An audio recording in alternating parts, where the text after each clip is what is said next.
شروع اللہ کے پاک نام سے جو بڑا مہربان نہایت رحم کرنے والا ہے۔ بنت عزیز الرحمن کا سلام آپ سب تک پہنچے۔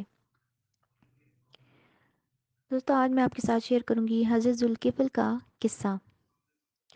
مجاہد رحمۃ اللہ علیہ فرماتے ہیں کہ یہ ایک نیک بزرگ تھے جنہوں نے اپنے زمانے کے نبی سے عہد و پیما کیے اور ان پر قائم رہے۔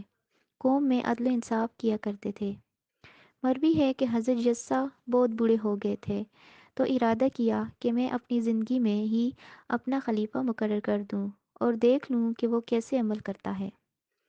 چنانچہ لوگوں کو جمع کیا اور کہا کہ 3 باتیں جو شخص منظور کرے میں اسے خلافت سونپتا ہوں۔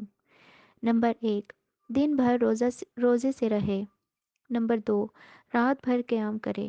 نمبر 3، اور کبھی بھی غصہ نہ ہو۔ کوئی اور تو کھڑا نہ ہوا۔ ایک شخص جسے لوگ بہت ہلکے درجے کا سمجھتے تھے کھڑا ہوا اور کہنے لگا، میں اس شرط کو پورا کر دوں گا۔ آپ نے پوچھا، کیا تو دنوں کو روزہ رکھے گا اور راتوں کو قیام کرے گا اور کسی پر غصہ نہ کرے گا؟ اس نے کہا، ہاں۔ حضرت جسا نے فرمایا، اچھا، اب کل سے ہی۔ دوسرے روز بھی آپ نے اسی طرح مجلس عام میں سوال کیا، لیکن اس شخص کے علاوہ اور کوئی کھڑا نہ ہوا۔ چنانچہ انہی کو خلیفہ بنا دیا گیا۔ اب شیطان نے چھوٹے چھوٹے شیاطین کو اس بزرگ کو بہکانے کے لیے بھیجنا شروع کر دیا، مگر کسی کی کچھ نہ چلی۔ آخر ابلیس خود چلا۔ دوپہر کو کیلولے کے لیے آپ لیٹے ہی تھے کہ خبیث نے کنڈیاں پیٹنی شروع کر دیں۔ آپ نے دریافت فرمایا کہ تو کون ہے؟ اس نے کہنا شروع کیا کہ میں ایک مظلوم ہوں، فریادی ہوں، میری قوم مجھے ستا رہی ہے، میرے ساتھ اس نے یہ کیا۔ اب جو لمبا قصہ سنانا شروع کیا تو کسی طرح ختم ہی نہیں کرتا۔ نیند کا سارا وقت اس میں چلا گیا اور حضرت ذوالکفل دن رات میں بس اسی وقت ذرا سی دیر کے لیے سوتے تھے۔ آپ نے فرمایا، اچھا، شام کو آنا، میں تمہارے ساتھ انصاف کروں گا۔ اب شام کو جب آپ فیصلہ کرنے لگے، ہر طرف اسے دیکھتے ہیں لیکن اس کا کہیں پتہ نہ چلا، یہاں تک کہ خود جا کر ادھر ادھر بھی تلاش کیا مگر اسے نہ پایا۔ دوسری صبح کو بھی وہ نہ آیا۔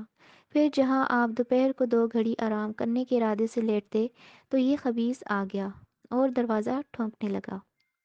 آپ نے کھلوا دیا اور فرمانے لگے، میں نے تو تم سے شام کو آنے کو کہا تھا، میں منتظر رہا لیکن تم نہ آئے۔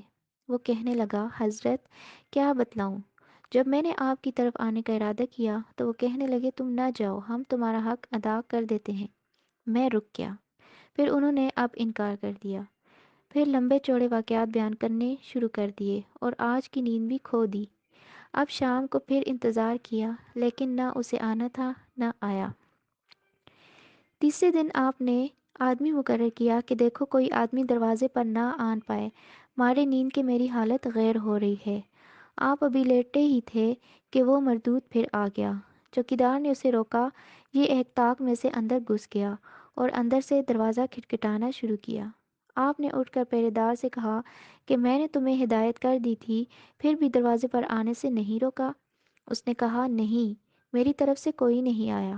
اب جو غور سے آپ نے دیکھا تو دروازے کو بند پایا اور اس شخص کو اندر موجود پایا۔ آپ پہچان گئے کہ یہ شیطان ہے۔ اس وقت شیطان نے کہا، اے اللہ کے ولی، میں تجھ سے ہارا، نہ تو نے رات کا قیام ترک کیا، نہ تو اس نوکر پر ایسے موقع پر غصہ ہوا۔ بس خدا نے ان کا نام ذوالکفل رکھا، اس لیے کہ جن باتوں کی انہوں نے کفالت لی تھی انہیں پورا کر دکھایا۔